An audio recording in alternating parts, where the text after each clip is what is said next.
Hey Fox Body lovers, I'm making the 2.5 hour drive to southern New Mexico to visit with some family, and then to also maybe do a couple of things on this 85 Mustang GT that I have stored down here. Last time I was down here was Thanksgiving, and I was able to, well actually I didn't really make much progress. I was going to change the spark plug wires, and I started the car up to warm it up, and it began to leak coolant. And so that's a problem. The heater hoses, it was leaking from one of the heater hoses, and rubber just tends to deteriorate when you when you let a car sit. You watch all these videos about people who do will it run videos on cars and then drive them 500 or 1,000 miles, and you do see them have some issues. And the reality is that a car just has so many systems that are critical to its reliability, and a lot of those systems, when they sit, will deteriorate. Dissimilar metals become one, things seize, seals dry up, and then next thing you know, you're unable to. You're sitting on the side of the road and trying to find a tow. So anyway, this car, when I bought it probably 3 years ago, I was lucky. It had been sitting for a long time, and I had some service done on it before I took off with it, but I did drive it about 14 hours and made it safely home, other than this misfire that I picked up as I was coming home. But other than that, I made it home. So I'm going to go down. There's several things that I need to do to it. I need to replace the spark plug wires. I'm going to start with the coil wire because that one looks a little bit damaged as it comes out of the coil. But then I'll probably swap all the spark plug wires, replace both heater hoses. The brakes need to be bled because I did change the brake booster on it. Apparently, when at some point earlier this year, I could hear it leaking when I would press on the brakes, and so it was leaking internally. And so I did swap it out, but I put air into the system when I did that, and so I need to bleed that out. But yeah, so that's what I'm going to be doing. I'll be continuing this video as we go. I have bought another project. Not that I needed another project, but and it's going to be another car that's been sitting for a few years. The plates on it are from 2021, but the guy said it hasn't really regularly been driven since for about 6 years. But it does run and drive and start everything, and it seems like it's fine. So I've got to drive that home about 50 miles. I'll be talking more about that in a separate video. I'll probably be picking it up on Monday of this week, so this coming week.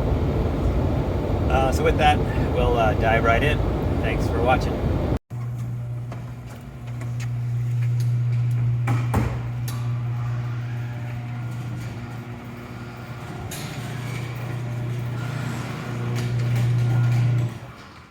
We're here.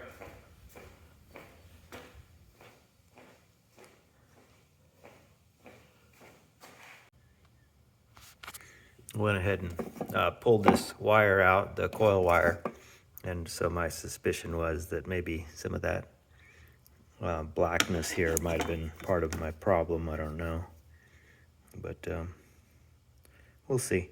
The hose that it was leaking was right down here, and it was one of the heater hoses. The actual hose feels pretty good, so I'm going to look at it. I may just cut the end off and put it back on just to continue my repair here, and then plan on swapping that out. In my I do remember that the heater on this car did not work, and the heater core is bypassed, which is not great news because it means that there's a leak probably inside of that under the dash, which means the dash will have to come out. And I don't think on these cars that, I think it's doable, but I don't think it's something that you want to, it's doable. It's not as complicated as maybe some other cars, but I do think it's not an easy job. And so here I've got a wire, and then I've got a complete set. And I actually did bring another coil just in case. But anyway, let me go ahead and get that done. All right, I've got my little ThunderCore Pro wires here. I'm really wondering if they are correct or not. The label is, it looks like it's it doesn't really say, but I did order them for a Mustang. The problem is there's no short coil wires in here. And I have 1, 2, 3, 4, 5, 6, 7, 8, 9, 10 wires for a V8. That just doesn't make a lot of sense. And none of them are short. But I guess I'll end up having to use a longer one for now, and then I'll figure out the rest. Well, that's one of the things I didn't want to do is I've got original Motorcraft wires on here, and the wire routing is all original with all of the holders in place. And I really, really like the cleanliness of that. And so I really want to make sure I can recreate that. I thought about getting original factory wires for it, but at this point I'm not really sure. So let me figure out what I can do here. I did a little quick and dirty fix, just cutting the end of the hose off, which is something I would do if I was on the road and needed to make a repair. But you can see the hole in this is mostly caused by the clamp, so I suspect the clamp of contributing to this failure. The hose actually is pretty good. It doesn't seem like it's in bad shape. But anyway, we'll be hopefully replacing that when we fix the heater core. But for now, that's kind of where we're at. I'm going to dig out the other wire set and try just the coil wire to begin to see if I can get rid of that misfire. Do you reckon that's a code date on that wire?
The brakes need to be bled, but I'm gonna go ahead and drive it. I think they do work. I think the last time I messed with it, they just required a little bit of pumping. They just have air in them. Oops.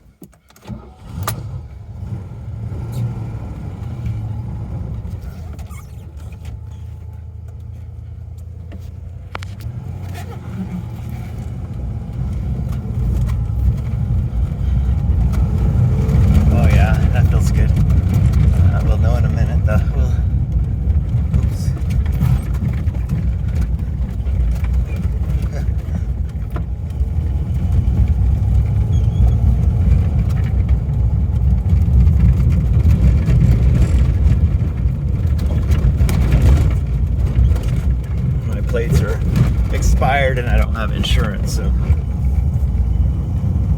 but that's okay.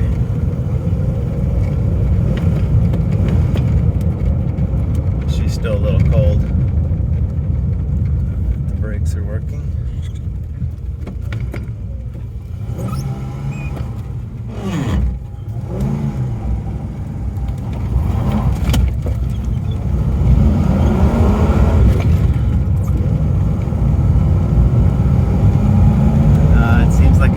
Actually, it's not misfiring under load. Actually, let me try the higher gears. No, that feels fine. Let me see if I can blow her down and try to do a turnaround. It's hard to record and drive at the same time, that's for sure. So I apologize for all the bumping around.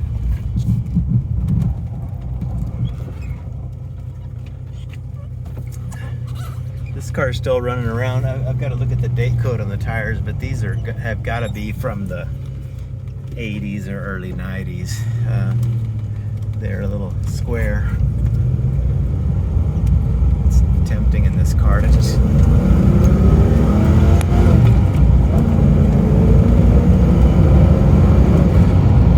be getting on it. I owned one of these. Actually, I owned an 82 or 83 Mustang GLX when I was younger, and I didn't have any maturity at all. And I used to have to replace tires pretty regularly, and that had the TRX tires, the ones that they're like a metric tire.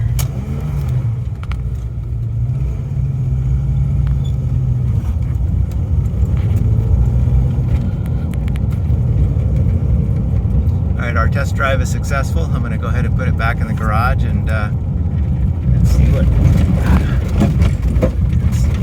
what else needs to be done. This road is rough.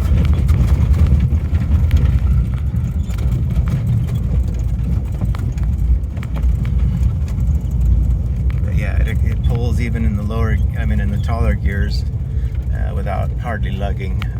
At least I'm in second right now, but yeah.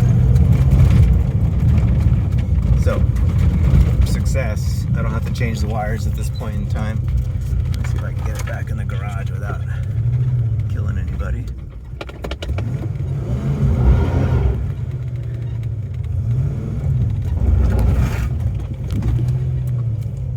I'm going to leave it outside a bit. Just to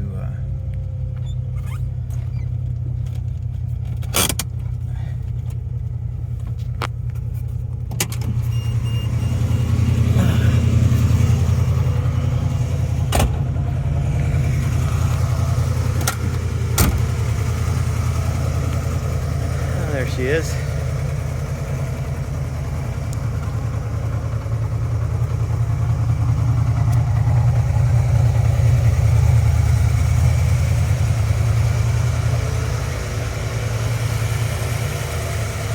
That's my oil change place where I get all my oil changes done. You can actually see that both cars have plates from there.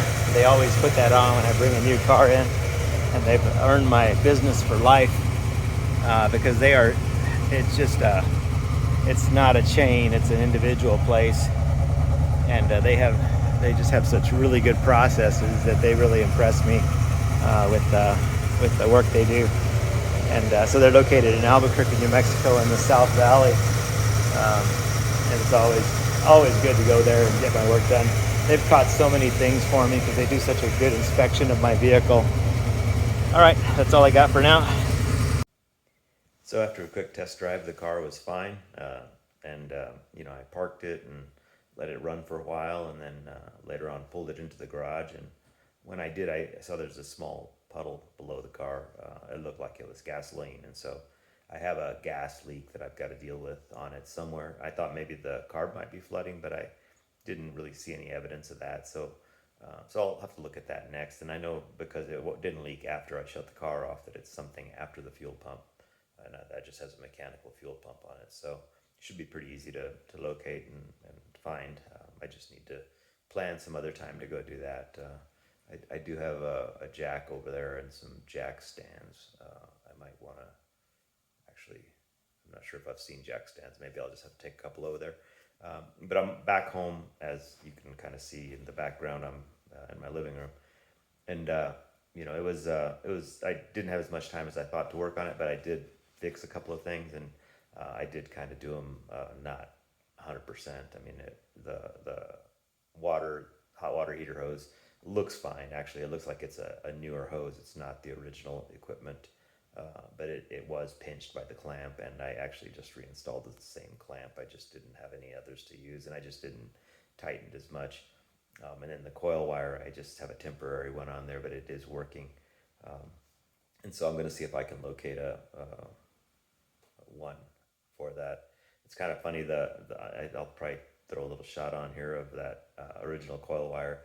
It has a stamping or a marking on it that says 1985. And I thought that's very, very specific if that number actually is the year that the car that it goes on. But I don't know if that's the case. It's just an interesting coincidence. Um, but anyway, yeah, it'll probably need wires at some point, but I actually like the way the original ones look right now, so I'm just gonna leave those on. So I'm kind of rambling. I think I've talked about all of this in the past and before. The thing about this car is I don't love this car. I bought it. I mean, I bought it out of a motivation that it was a good deal, and I remembered owning one, and actually it was really interesting because I drove it 14 hours home, and during that whole drive, I found myself just picking it apart.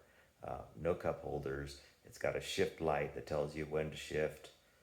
It's got a lot of 85 mile an hour speedometer.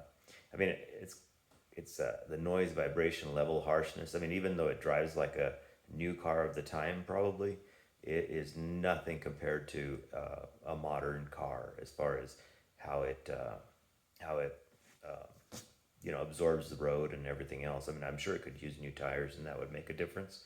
But anyway, I was a little disappointed with it. It's almost like meeting your childhood heroes. I mean, I owned that '82 GLX when I was younger, and I never remember being critical of any of that stuff. It was a nice car, I thought. And this car is a little ridiculous as far as it's maybe I think 225 horsepower or something from the factory. But in a light car like this, it really just translates into a lot of wheel spin and drama. And I guess I'm beyond that point, even though I do love to get on it. But it's almost like a purpose built toy, to just play with. So yeah, that's kind of where we're at with that car. Have to do more things when I go down there. At some point, I might have to put tires on it. I mean, that's another thing I've learned is the longer you own something, the more money you spend on it. And even if you're not even using it, but it's going to require different things at different times. And this one seems to be doing that for me. So I'm actually going to be probably selling it. I just haven't really decided when or how far I want to go with repairs. But I know that for what I paid, I'm sure I can make money on it, and then maybe use that space. I've got an Alfa Romeo that could stand to be stored indoors, and I just bought another vehicle that I'll be talking about in another video, doing exactly the thing that I said always messes me up. Um, and actually, it's kind of funny because I used some of the money from the Odyssey to buy this other vehicle. So with that, I'll close this out. I thank you guys for watching, and I appreciate the comments. And again, let me know your thoughts, and please like, share, and subscribe if you want to continue to see updates on this vehicle or some of the others that I have. You can look through the list of stuff I've got there when you subscribe. Thank you again. Have a great day.